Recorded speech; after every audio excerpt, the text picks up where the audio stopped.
Former State Department spokesperson Morgan Ortagus is with us now. Seems to me like Trump is in full-on support of Israel and wants them to simply beat Hamas. That's his position, clean cut, right?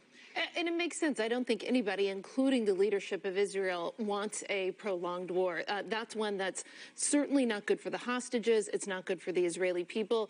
And you're talking about hostages, by the way, who have been held captive by this terrorist organization, by Hamas, for over 5 months now. So I think President Trump is right. This did not happen under his watch. This type of attack wouldn't have happened. And I can tell you, as being a part of several hostage negotiations while I was at the State Department in the Trump administration, the fact that we still have 5 Americans left behind is untenable. We're also watching on the news today as Corey Mills, the congressman from Florida, is rescuing American citizens from Haiti because our government has left them behind. We still don't know the number. The State Department has never given us the number of Americans left behind in Afghanistan. So this is a pattern around the world. Do you know from your own contacts whether or not Israel is close to thoroughly defeating Hamas? Are they close? Well, I think so. I mean, they have the rest of the military of Hamas's military forces left in Rafah, and so that's what is contentious right now because the Biden administration is holding them back. I would caution the Biden administration from doing this. Remember, this is the same team that ran President Obama's foreign policy. What did they do about a decade ago? They stopped the Saudis and the Emiratis from finishing off the Houthis. This was in the second term of the Obama administration, again, almost a decade ago.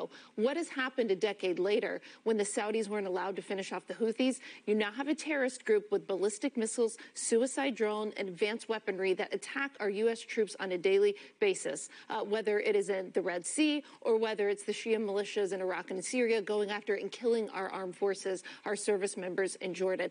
This is the nightmare scenario that we always talked about. So when you don't finish off these terrorist groups, when you don't finish the job, this is what happens a decade later. They've got freaking ballistic missiles that they're hitting at your ships. Let's move on. Change the subject for a second. Donald Trump refuses to place any blame on Putin for Alexei Navalny's death. Watch this. Do you believe Vladimir Putin has some responsibility for the death of Alexei Navalny? I don't know, but perhaps. I mean, possibly. I could say probably. I don't know. He's a young man, so statistically he'd be alive for a long time. How could anything like that happen without Putin and high-ranking Kremlin officials sanctioning it? Well, I don't know. You certainly can't say for sure, but certainly that would look like something very bad happened, right? Trump seems unwilling to outright condemn Putin. Well, I think that's probably because he's used to, as president, getting intelligence reports, getting intelligence briefings, and knowing exactly what happened. He's a candidate right now. He's not getting those. You're right. He did say that he's a young man and that, I mean, obviously, we all know that nothing happens in Russia without Putin knowing about it. But we seem to fixate over Trump parsing words.